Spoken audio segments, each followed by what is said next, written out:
Hey film fans, Take your stinking paws off! welcome to CinePro, your ultimate hub for all movie recaps. From heartwarming classics to the latest blockbusters, humans thought they were not the only ones in the universe, so they decided to send an exploratory mission to space. They landed on a planet and discovered that apes were the rulers of the planet, treating humans like animals and oppressing them. What will happen next? This is a summary of the movie Planet of the Apes, 1968. We start with a space exploration mission with astronaut George, who sends a report to the base. The spacecraft carrying George left Earth 6 months ago, and those 6 months equated to 7 centuries on Earth. George is now in the year 2673, meaning the people he knew on Earth have already passed away. However, George wasn't concerned and wasn't regretful. All he wanted to know was whether there was life on another planet besides Earth. He says he hopes the person receiving his reports on Earth is a good person and that humans have become better people and stopped waging wars. George looks at the fellow astronauts with him, who are in a state of freezing and sleeping in capsules. George is the only one awake to operate the spacecraft, and there was a clock on the ship tracking time.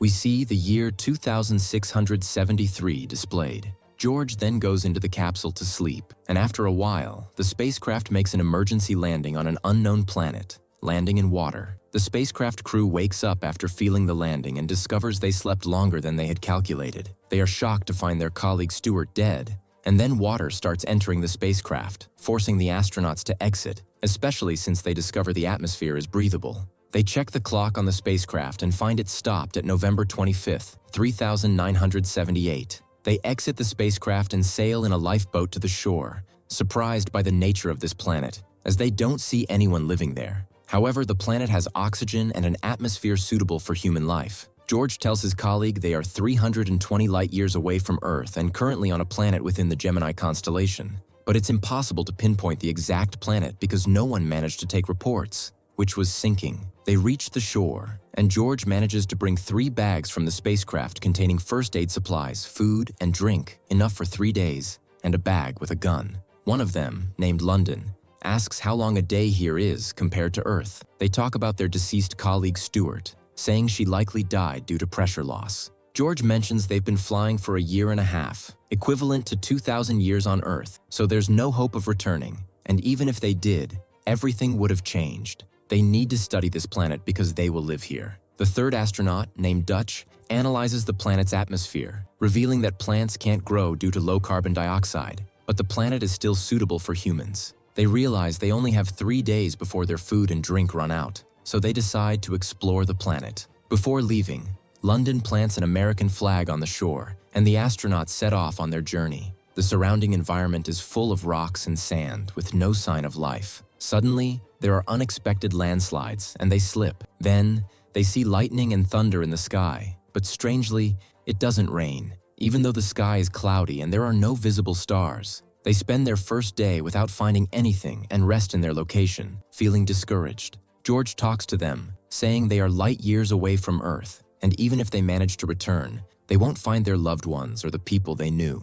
He asks his colleague about the reason for embarking on this exploratory mission, whether it was for fame, science, or something else. George shares his reason, saying he believes there are other creatures in the universe besides humans, and he wants to see them in any form because they would be more advanced and civilized than the barbaric humans. Suddenly, Dutch calls them from afar, and George and London go to him. Dutch has discovered a small plant in the desert, indicating life on the planet. Since this plant exists, there must be many other plants. So the astronauts become enthusiastic and continue their journey. They find more plants and vegetation, but they also find strange X marks. Upon examining these marks, they discover a waterfall behind them. They celebrate, remove their clothes, and jump into the water, enjoying themselves. They return to dress, but they find footprints on the shore. Suddenly, they see someone stealing their clothes, so they chase after the thief, who leaves clear tracks behind. After a while, the astronauts find their clothes on the ground, but they are torn. They are forced to wear the torn clothes to cover themselves, and then they walk a bit further and find people behaving strangely, paying no attention to the astronauts, eating fruit. The astronauts are puzzled by their appearance and behavior because they act like animals and are very primitive. The astronauts are relieved that they are not cannibals but vegetarians. Suddenly, a strange sound comes from the forest, causing all these strange people to run. The astronauts want to understand what's happening. They see a horse with someone riding it, and several others appear on horseback, shooting guns. The riders turn out to be armed apes hunting humans, considering them animals. Humans run at full speed to save their lives, and the apes chase them, shooting. The astronauts get separated in the chaos, and a bullet hits Dutch, killing him. George manages to escape with the humans to a lake, but before he can jump in, an ape shoots him in the throat, causing him to faint. The apes capture George and the other humans they hunted, putting them in cages. We see the apes taking pictures with the captured humans. George and the other humans are taken to a hospital where the doctors examine George, especially since he was wearing strange clothes. The doctor examining George is a veterinarian, but he decides to examine another human and ignores George. George hasn't fully recovered from his neck injury, so he can't speak. We see that they are keeping humans in cages as if they were pets. The next morning, scientist Zira comes by. Zira is very surprised by George because he is different from the other humans. She calls him the animal with bright eyes. She noticed he behaved differently from the other primitive humans, and George tried to tell her he wasn't primitive. He tried to take paper and a pen from her to write something, but the guard hit him. Then he's taken to Dr. Zaius, and Zira shows him George, saying that this person is different from the other humans and seems smart and exceptional. She tells him to look at his clothes and how he stands and moves his hands, but Zaius is convinced that George is just pretending to be different. Zira disagrees with him and tells him to see how George wears the blanket-like clothes.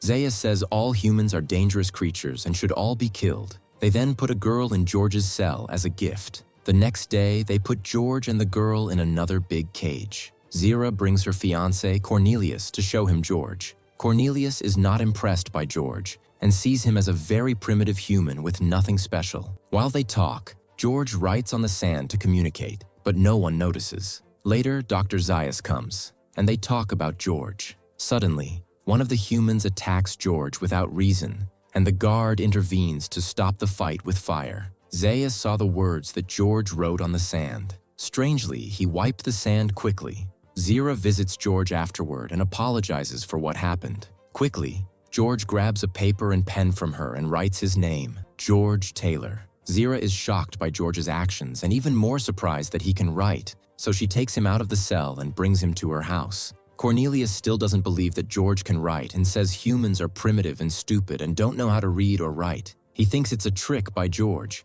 but George writes in front of them to prove it. Cornelius asks him where he learned to write, and George writes the name of his school. Zira and Cornelius are shocked to see a smart human for the first time in their lives. It's like seeing a monkey writing in front of you, which would definitely surprise you. George tells them he is from another planet, and Cornelius is even more surprised because the apes believe no one can fly. George makes a kite and flies it for him, and Cornelius is impressed. Then George asks them to show him a map of the place. George explains on the map where he landed and how he got there. Zira and Cornelius talk and say that humans are a mix between apes and gorillas might have evolved genetically to become humans. Zaius enters and finds George with them, and also finds the kite. He crumples it and gets angry. Zaius orders that George be returned to his cell like the other animals. George indeed returns to the cell with the girl who was imprisoned with him, and he names her Nova. The guards then want to take George to another place, but George hits the guard and runs away, hiding in the ape temple.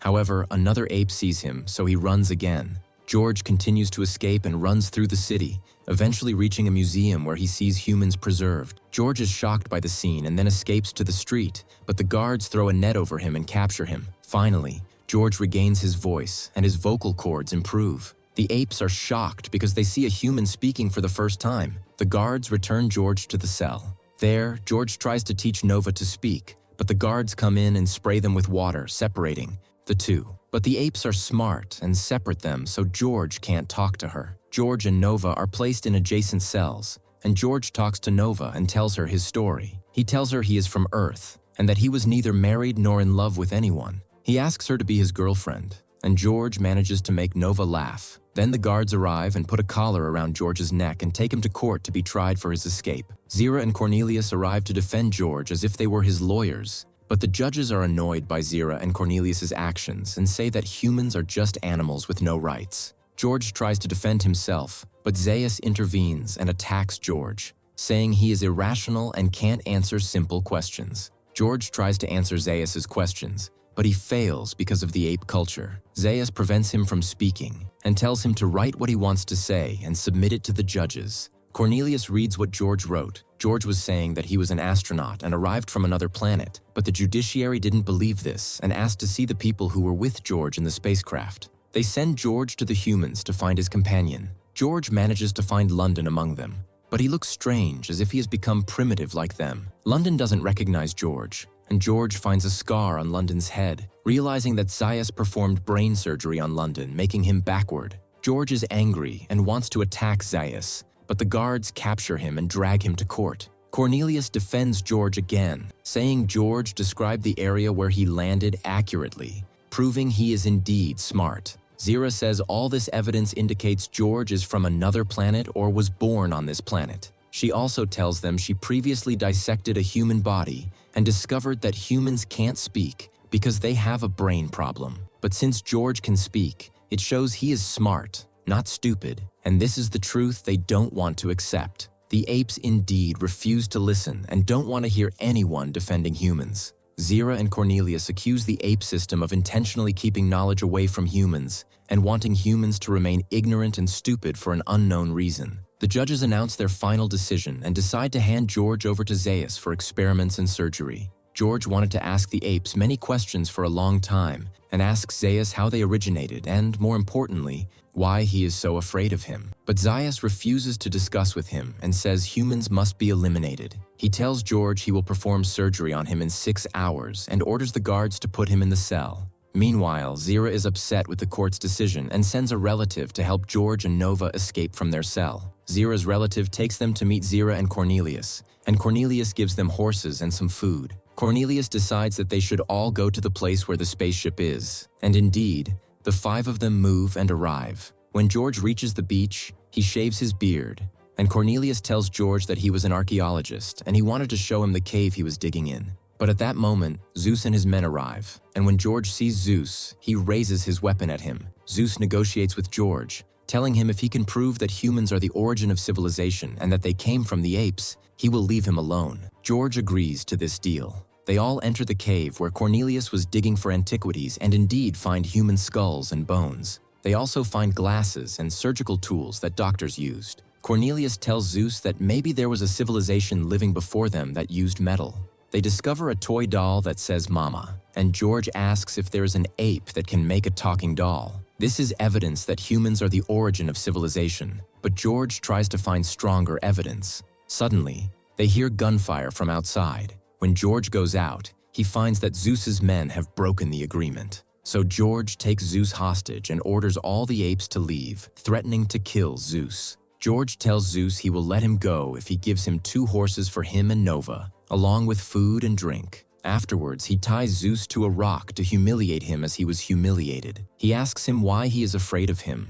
Zeus confesses the reason he hated George from the beginning, saying he is afraid of him because he is human. Ancient humans are responsible for the planet's destruction, and humans are the most dangerous beings in the universe, willing to kill their brothers for a piece of land or for entertainment. George feels that he is right, and decides to leave on his horse with Nova. But Zira tells him they have no idea where they will end up if they keep going because they haven't explored those lands yet. But George has no other place to go. He bids farewell to Zira and Cornelius. Thanking them for their help, George warns Zeus before leaving not to follow him, threatening to kill him and his men with the rifle. Then he moves on with Nova. Zeus orders his men to capture Zira and Cornelius because they helped George escape, and also orders the destruction of the cave Cornelius found to erase any trace of human civilization. Meanwhile, George is walking with Nova by the sea, but suddenly George sees something that makes him get off the horse. George is shocked and can't believe what he sees,